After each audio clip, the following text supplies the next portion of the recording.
afternoon. Those that don't know me, I'm Walter Sampson, the Chief of the Licensing Division. I'd like to welcome you to the 16th View from the Other Side program that's been going on for some time that we've all found very beneficial.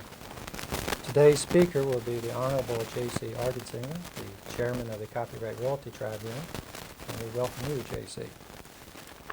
Normally, we see Jody up here moderating these sessions, and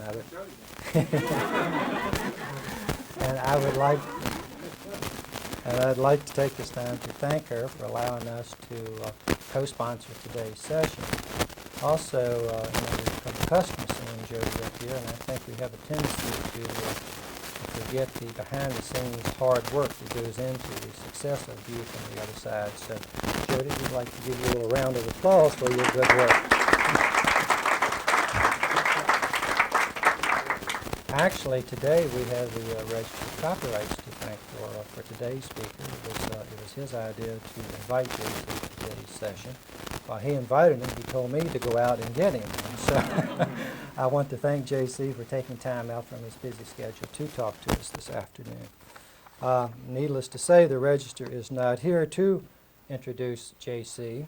As he said, the Congress is up to their old tricks. They were scheduled to have the Berne Convention hearings this morning at 10 o'clock, and they were rescheduled for 1:30 this afternoon. So Ralph will not be able to be with us. However, he did pass on some interesting information about J.C., which I would like to share with you. The Register has worked with Mr. Argetsinger on many occasions since 1975. At that time, he was Senator Ruska's counsel on the U.S. Senate Judiciary Committee, and Mr. Oman and was on Senator Hugh Scott's committee or office. They worked on a number of important bills: the criminal code reform, antitrust, civil rights, and copyright and patent. The senator was viewed by members on both sides of the aisle as one of the best lawyers in the Senate and as one of the best prepared. And Mr. Oman goes on to say that J.C. shares some of that credit and that the senator would be the first to acknowledge that.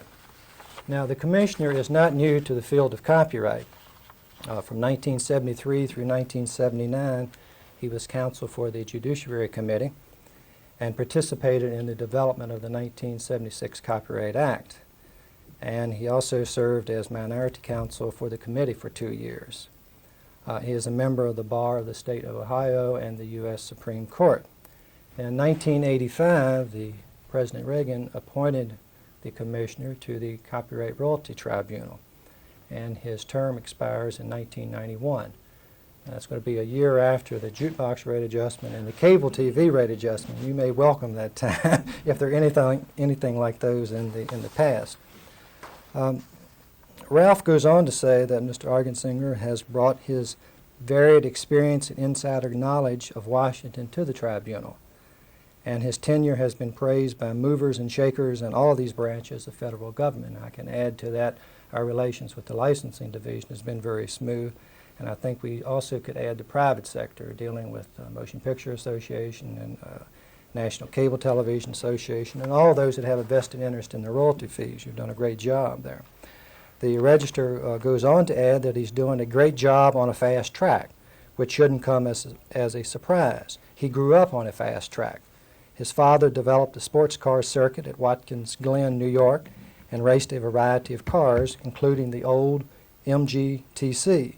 He may have even raced Mr. Oman's. Now, I've seen Ralph's car down in the garage, and it's hard to believe that was in a race. And I'll stop it right there. J.C.'s brother for many years raced sports cars in the United States and Europe.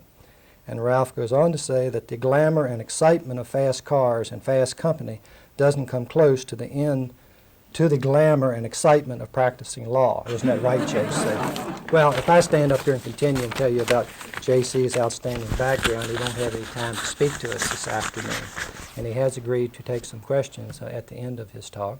So please join me in welcoming the Honorable J.C. Argetsinger.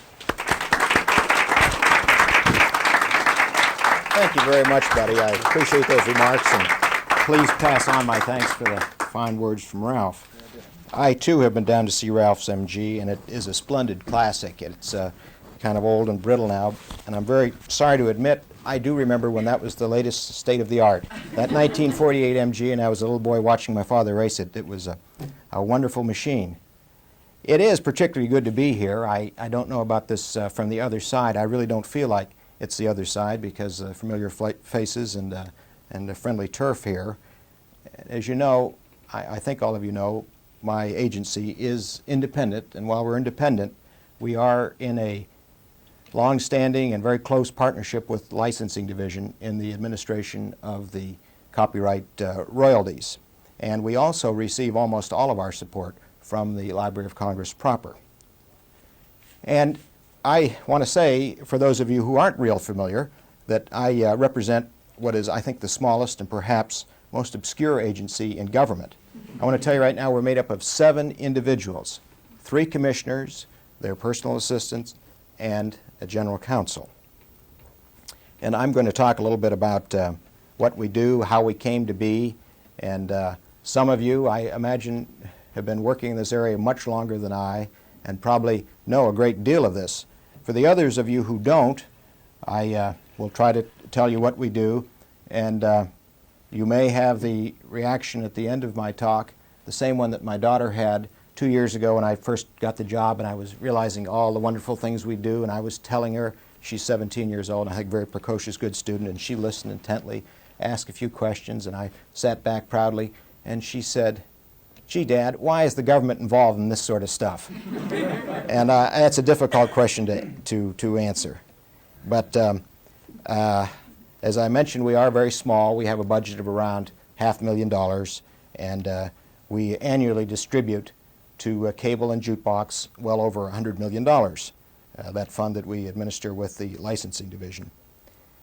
But in the 10 short years that we've been in existence, the CRT, the Copyright Royalty Tribunal, has been in existence. We have been criticized very, very often, and also we've been forgotten a great deal of the time. And I'm going to basically tell you just what we do, what we're trying to do, a little bit of the history, and at the end I'll ask some questions. But to go back to understand about the CRT, I think it's necessary to go back a few years and what I like to call the dawn of, before the dawn of present time, that is, before the birth of the CRT way back in the early 70s when Ralph Oman and I were beginning our efforts on the Senate Judiciary Committee. At that time when we came into the play, Congress was just nearing completion of its 20-year effort. It had been going on for 20 years, having hearings, attempting to overhaul the 1909 copyright law. The struggles in the copyright area, they go back, of course, 200 years to the beginning of our country, and when the Constitution was established, it vested special interest with the Congress in the administration of copyrights. And one case that came along in about the 1830s that I like to go back to, a Supreme Court case, really articulated the principles of copyright, that being that a balance must be achieved between the rights of the property owner, the rights of the intellectual property, and the right of the public to dissemination of that property. Well, we come along now to about 1970, and Congress has been moving along, 72, and Congress has been moving along trying to revise and bring the copyright law up to date.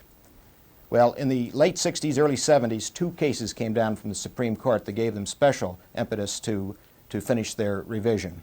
Those cases involved cable television, which at that time was a new infant industry. The Supreme Court in those cases held that the property owners, the owners of films and syndicated series, anything that is broadcast on television, that material is not subject to the Copyright Act when it's retransmitted on cable television. And the court, in effect, in its dictum, sort of turned the problem back to Congress. Well, naturally, the copyright owners, the owners of the films, the programs, immediately came to Congress and demanded relief. Well, Congress was in a bit of a dilemma. The cable television, being an infant industry, was very popular in communities. It was very small, but it was providing a very good service in some areas that did not receive television. And Congress was concerned at that time that if they saddled the cable industry with full copyright liability that it just would not survive. But at the same time, they understood that the owners, the motion picture owners, the broadcasters, did have rights. They had spent money and produced material, quality material, whatever, and that they should be compensated. Well, Congress came upon this technique of compulsory license. They had earlier, in 1909, used it in a very limited manner in the, well, I shouldn't say limited, but they used it in only one case, on the mechanical recordings, which later became the phonographs. When prior to 1909, there was a new industry that was evolving, the piano roller industry. And the music owners, of course, wanted to control that, but Congress knew that this was a new industry that needed protection, and they gave them a compulsory license. And basically what a compulsory license says is it's a device in the law that says that a user can use another person's property without receiving prior permission, without going through the difficulty of negotiation. Also in the 1970s, there were some other areas that really weren't adequately covered by the copyright law that Congress was wrestling with in addition to the cable area. And those were the jukebox area, which had never been covered by copyright, and the question of copyright liability for material broadcast on public broadcasting.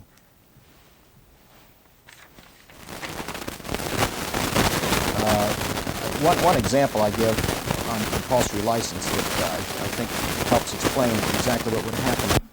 If, for example, you are a regular broadcaster, say Channel 5 here in Washington, D.C., and you wish to show Gone with the Wind, a very valuable piece of property, you, of course, under the copyright laws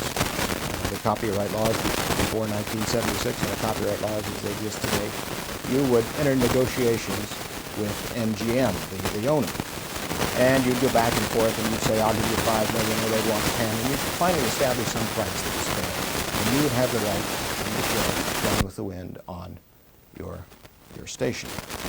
Now, with the compulsory license, however, the cable system is permitted to pick up any broadcast of Gone with the Wind or any other show without asking MGM or Warner or any of the property owners. And they can just pick it up and retransmit it into people's homes.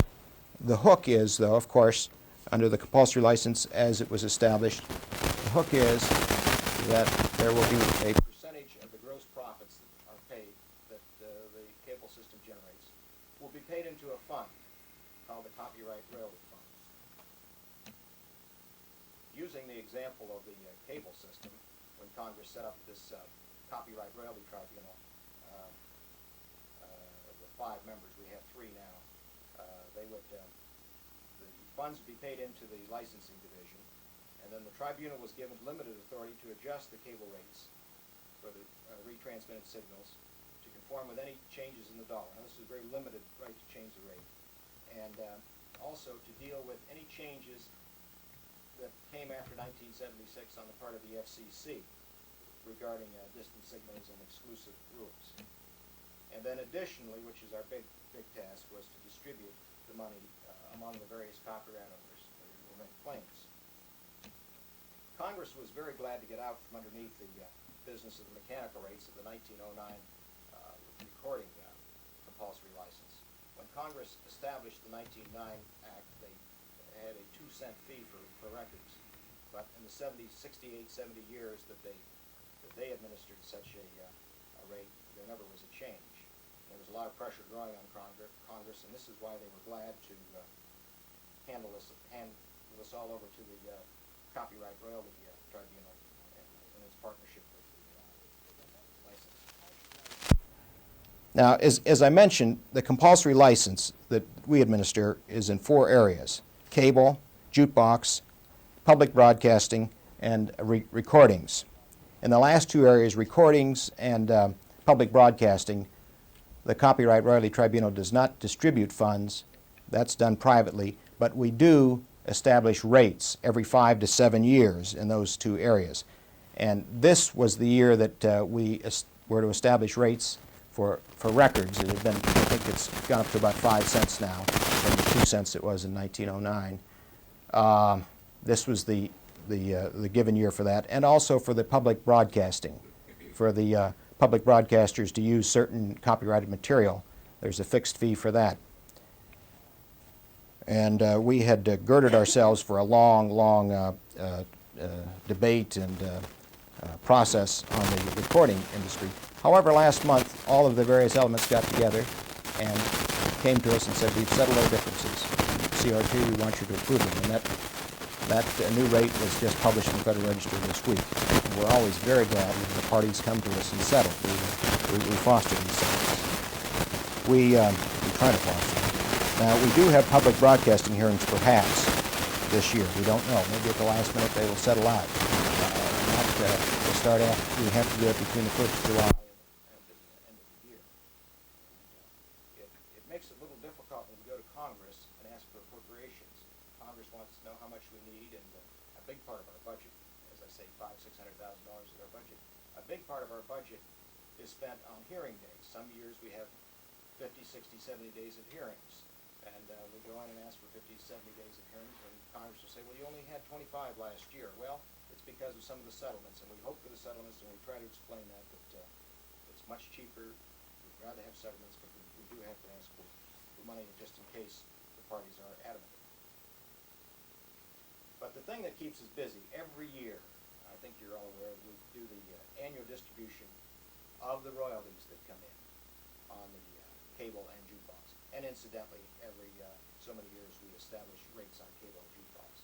But the annual work we have is distributing the royalties. And for most of this discussion, I'm going to be talking about cable. It has more parties involved, and it's a larger pot. It's over 100 million as opposed to the 5 or 6 million of the jukebox. But the procedures are somewhat similar in both of them. We had a large and very complicated procedure 2 years ago for the 83 jukebox, which was finally decided in April '85. And as a result of that, the parties last year settled their case. This year we are preparing for further proceedings, but I was just mentioning to Buddy yesterday in the mail we received a notice from the parties that they're close to settlement. But if we don't receive settlements from the parties, which is usually the case, we attempt to distribute the funds among the various parties as best represents what we think would be the actual marketplace experience. We try to replicate what the marketplace would do. Each year we receive from hundreds of owners of programs, series, whatever, claims that they file with us, and then at the end of the year we declare a controversy if there's no settlement. And over the years, for our cable distributions, there have evolved 7 major claimants, at least 7 classes, and each one of these vies against the other for a certain percentage of this $100 million pie. The largest party, or the program suppliers, were represented by the Motion Picture Association. They are the owners of products that are syndicated series and films. There's also the sports claimants. All the live sports contests band together and come to us as one. They have their own settlements, how they divide it up among themselves, but they come to us as one. And then we have the non-commercial, the PBS. We have commercial television, which is represented by NAB, National Association of Broadcasters, which represents the local programming. We have the devotional claimants, all of the religious broadcasters who come in as a group and make their claim as a group to us. And then we have the smallest one, the Canadian television individuals. Some of their signals are picked up very close to the border. Now, these claimants, what they're claiming for are any of their products which had originally been broadcast over commercial television and then were picked up outside that market area, outside the 30-mile radius of the broadcast, into a distant market, picked up by cable, and then retransmitted by that cable operator into the individual's home. And the principle that's involved, the owners of the programs claim and prove their claim that the cable operators and the viewers have been benefited by receiving their image of their shows, and that they, the owners, have suffered a loss because they aren't able to market their program as widely as they would have if it had not been widely disseminated by cable. And in assessing the claims of various parties, the CRT has a 3 or 5 part test that we have devised over the years that we judge the evidence that they produce on this basis. One of them is the harm. We try to assess, and we ask the parties to produce evidence as to their films that are shown, or their shows. Just how did this harm you? How did it hurt you in competitive markets? And the second part would be, show us what benefit the cable operators got from this. Would they have to go out and pay for this? And how much would they? And then the marketplace value of the property. There are a number of studies that show that a certain film could bring a certain price in a given market. And on a lesser degree, we look at the quality of the material that is picked up by cable and the time-related factors. The evidence that we receive, a great big part of the evidence is based on the Nielsen studies. And over the years, the CRT has given great credence to the Nielsen studies. And the Nielsen studies show the ratings of all of the shows that are shown on cable. It's quite an extensive special Nielsen. And the viewing time and the proportion. And the tribunal in its decision in recent years has said that this Nielsen viewing data is very important, and it's perhaps the starting point in our deliberations. However, as I said, we try to replicate, and this is very difficult for government agencies to do, we try to replicate what the marketplace would do if there were no cable television. That is, how would things work if there was no compulsory license and the cable people had to go out and compete for these programs and buy them. And in recent years, some of the claimants have come up with an interesting survey called an attitudinal survey, which has factored into the CRT's decisions. Attitudinal survey, for example, would go to a cable viewer or a cable operator and say, on a given $10 a month that you would pay for cable, how much of that $10 would you allocate to these several areas? For example, how much would you allocate to sports? And these are just hypothetical figures, but the respondent might say, well, out of the $10, I'll admit I only watch sports 5 or 10% of the time. And perhaps on your Nielsen's that's what it shows. But if I were in the marketplace, I would spend 2 or 3 of my dollars for sports. So we factor that in. We balance that in when we decide how much sports you get as opposed to local news, as opposed to movies or syndicated series such as the Flintstones. Because we're aware that time alone is not the only consideration. A film which, or a series which might show high degree of time on the Nielsen's, it might be, the evidence might show that, well, it's very available, it's on a lot, but people don't value it that highly. It's an imprecise procedure, but it has worked. The hearings sometimes last weeks and weeks, and all of the parties are very sophisticated, and they have sophisticated witnesses that come in before us. We don't follow exactly the federal rules of procedure, but we have evolved certain procedures which allow for cross-examination and rebuttal.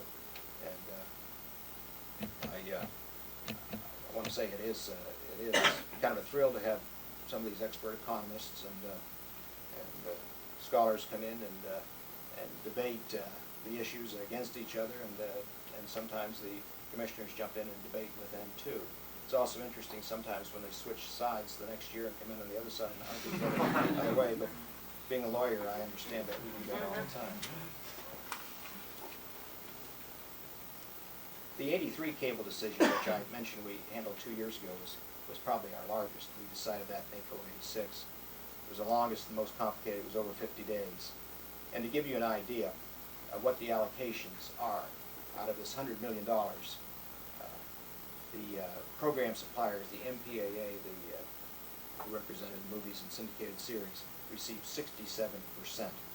The sports claimants received 16%, PBS 5.2%, the local broadcasters represented by NAB received 5%, and the music claimants, whose works are, of course, contained throughout the programming, received 4.5%. The devotional and religious broadcasters received 1.1%, and the Canadians 0.07%. The 83 decision was especially complicated because we were faced with the situation of 3 different pots of this $100 million. We had our basic pot that we have always awarded in the past, but because of some FCC rulings in earlier years, we had 2 other categories, and which put an especially hard burden on the licensing division to come up with allocating the funds in all 3 areas in a very short amount of time. The other 2 funds were the 3.75 fund and the Syndex fund, which I'm going to get into. But it was a very long and arduous procedure in '83, and we had a very difficult challenge to it in the Court of Appeals, which ultimately upheld us. And as a result of this '83 decision, we had a settlement in '84, and perhaps this year, we're dealing with the '85, we'll have another settlement. Now, in addition to this proceeding that we have among these 7 major claimants, the 7 major large categories, frequently, well, the category will be such that a number of parties will combine and be one of the 7. But then they have a falling out among themselves, and they can't decide once they get their 67% or once they get their 16% how it should be allocated among themselves.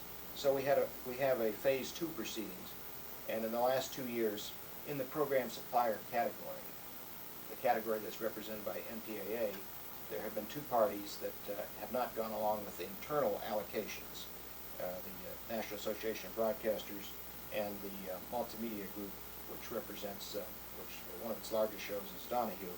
And we have additional hearings on that to evaluate the weight of those given programs. And the Donahue and some of the country and western specials and other specials they have.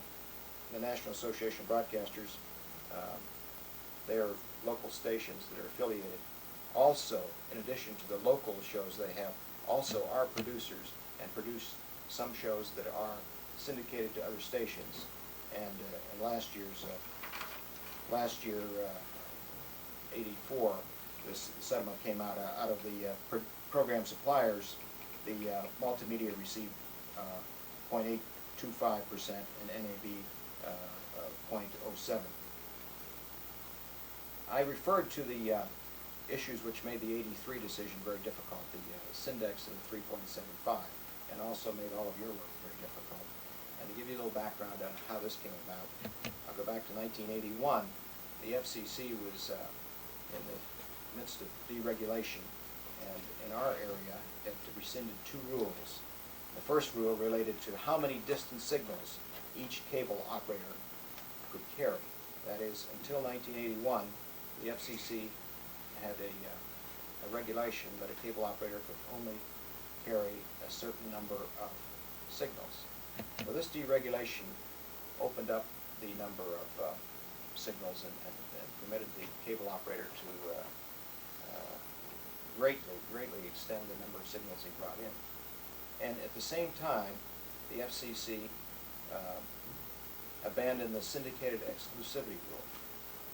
And the syndicated exclusivity rule was such that a cable operator could be barred from showing a certain, importing into an area, say bringing in from Wilmington, North Carolina into Washington, D.C., a certain show, if a local broadcaster in this area had the exclusive rights. That is, if the Channel 5 had exclusive rights for Gone with the Wind and had paid money for it, he could request of the cable system not to bring that show into his area because it would hurt his market.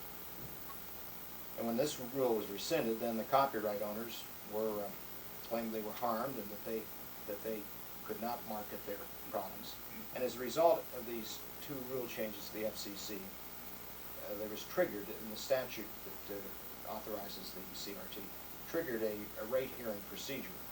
We were mandated under the law, which you said, if the FCC ever changes its rules after 1976, the CRT shall have such rate hearings.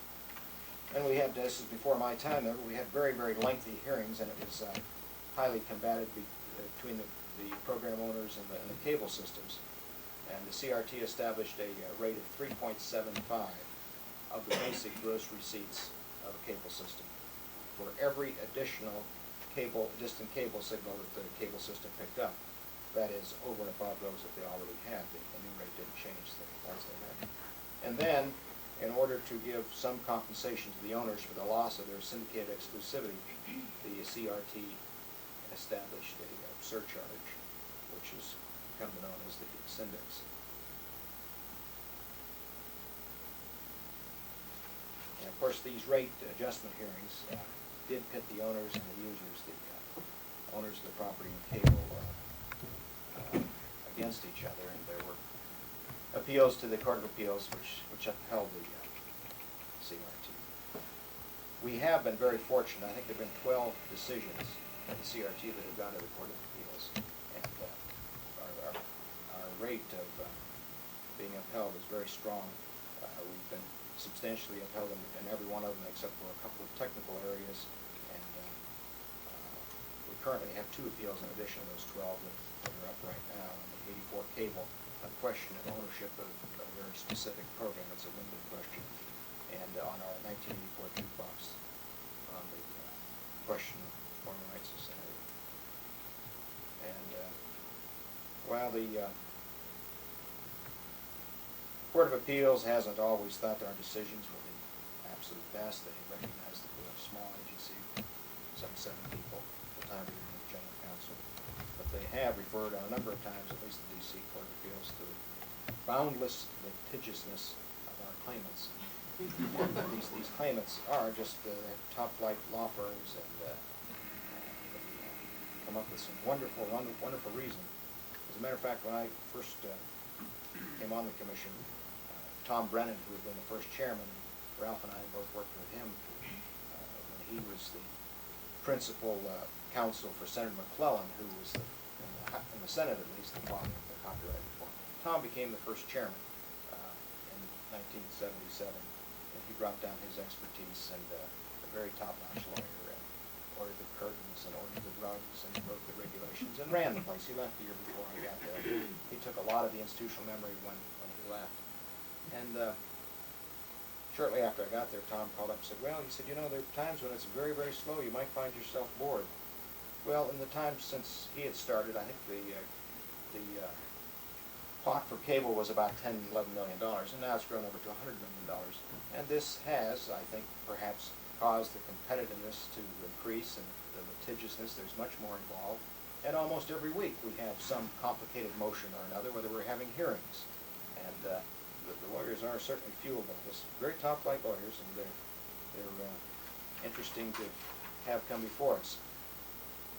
As I mentioned, the court had, we've been very fortunate and been upheld in most matters.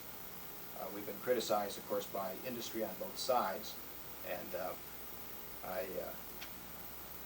as I suggested earlier, this controversy has gone on for a long, long time between the owners and users way before the CRT was ever formed, and will go on long after. I suspect some of you see Broadcasting Magazine. I'm always interested to read it every week. I think that it's probably for the consumption of the ears in Congress and maybe even for CRT, but the various opposing parties, I'm sure, use all of their Hollywood scriptwriters and their best Washington wordsmiths to come up with things like the other party, nothing but vampires sucking at the blood of creativity, and on the other hand, the bully boys, in fact, bully boys who want to curtail the public's right to information. And it is interesting to read this. And so some of the criticism comes over because there are these competing interests, and I'm sure that there are some parties, both parties, all parties at one time or another, think that we don't have sufficient understanding or sympathy for their point of view. But I think, as Congress tried to do, we try to balance the interest as best we can. We have a very limited mandate and really very little policy we can make. We We have been criticized at times for either spending too much money or too little money. We have added a general counsel recently, and we have asked for appropriations in recent years to hire consultants. But we are in the business of trying to foster settlements. We don't want to build a big bureaucracy. We do get fine support from the Library of Congress, and we try to keep our procedures simple. And basically they have worked. Currently, as I mentioned, we have 3 commissioners. We're down from 5. The appropriations committees thought that perhaps 5 was too many, which is a little bit of conflict because sometimes we're being told we don't have enough money or enough personnel. And some critics have said that, well, we should have copyright experts on the panel. I'm a lawyer. I come from a copyright background, and so I don't mind that. But I was pleased a year or so ago, one very knowledgeable source, someone who appears regularly before the tribunal, pointed out that in the 10 years since 1977, when Carter put his first appointees in and then Reagan has put his in, that there's been a wide background among the commissioners. We have people from industry, we have people from the recording industry, from broadcasting, people from the entertainment business. We've had accountants, and I think it's this sort of broad base that has helped. When I hear about the calls for distinguished copyright scholars to people, the CRT, I think about someone who I think very wisely said that he'd rather be governed by the first 10 people randomly from the Cambridge phone book than by the entire Harvard faculty. So I think we have a good balance. But looking towards the future, I'm certainly aware now, since I've been on the CRT, that perhaps as much has changed since 1976 in the communications electronics world as occurred from 1909 to 1976. That's a little bit of an exaggeration, but so much has changed. And I think we will find a movement for new legislation. There's been a lot of new technology. Cable itself has changed. It's grown. It's gotten very sophisticated. The earlier arguments that it was in no position to deal with the giants of the entertainment business doesn't have quite the same validity that it did. VCRs have changed the entertainment business. Satellite dishes are in. The FCC is already right now looking to reimpose syndicated exclusivity, which if they do, will, I'm sure, trigger a rate-making proceeding, and Buddy will have another computation to put in his computer. Congress, I think, is assessing these changes and looking to see what's happening. And the whole compulsory license issue, as I suggested earlier, my daughter said, no, why is the government involved in this? Well, it was a system that worked, and it's working now. It does provide for payment for the owners, and it does get the information across to the public. And I imagine Congress in the next couple of years will be addressing this. I won't go into all the pros and cons, though, of the compulsory license. I suppose we could talk there all day. And you probably, as I have recently had to go through commencement addresses and probably have heard enough. But I do want to say that I think my obscure little agency, or something that is similar to it, will be around for a few years, and the licensing division will be around for some time. And I don't think it'll be until the lands and lions can lie down peacefully. I think probably the cable people and the owners will someday come to an agreement to abolish compulsory license. And if they do, then they will have to, of course, convince Congress that's the best for the consumer. But until that time, I suspect we'll be around for a while, all of us. And on that note, I'm reminded something that Ralph Ullman told me 2 years ago when I was up for nomination. The cry in Congress was, let's get rid of the Copyright Royalty Tribunal. And I asked Ralph, who was a very wise individual and was still on the Hill at that time, Ralph, what do you think is going to happen? And Ralph said, good God, man, he said, don't you remember? It took Congress 20 years to figure out a way to get rid of this nightmare of rate making. And they finally gave it to someone else, and they sure don't want to get it back again. And so I think business will continue for a while. And I'm delighted to have the chance to come up and tell you what we're doing. And I'm interested, of course, to know what you're doing. If any of you have questions, please ask. I'll try to answer. Thank you very much. I want to start off with a question. I Are we want to still on follow the up. record? Yeah, I want to follow up on your daughter's question. The argument made for cable compulsory license, again, in the beginning of the industry, hard to negotiate with all the programs, et cetera, things that you've already alluded to. And I think you brought up an interesting point in that now it's down to 7 major parties, and probably not over 12 or 14 total that's come before you all. And we know that cable has grown into $1 million That's right. It's or no a longer $1 billion fragmented. industry.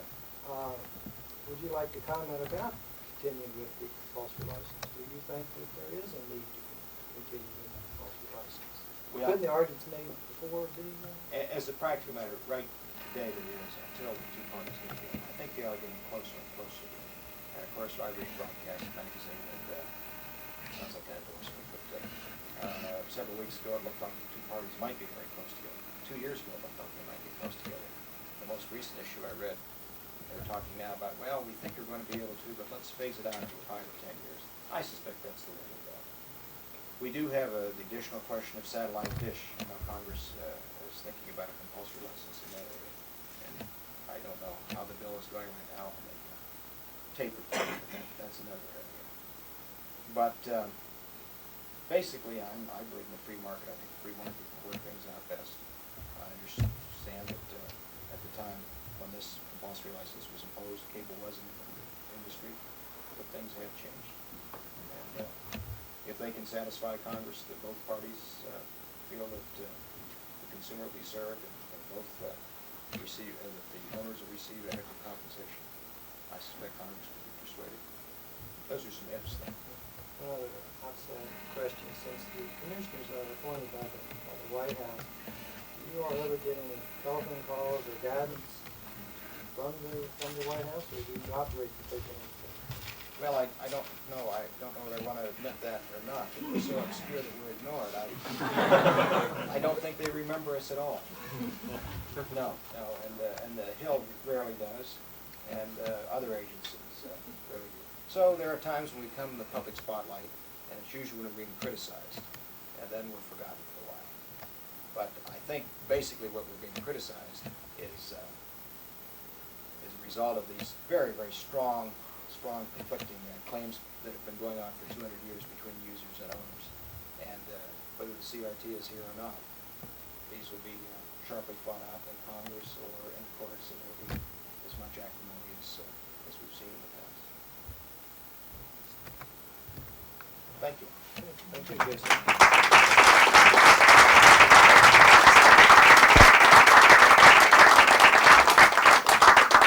Concludes today's session. Thank you very much.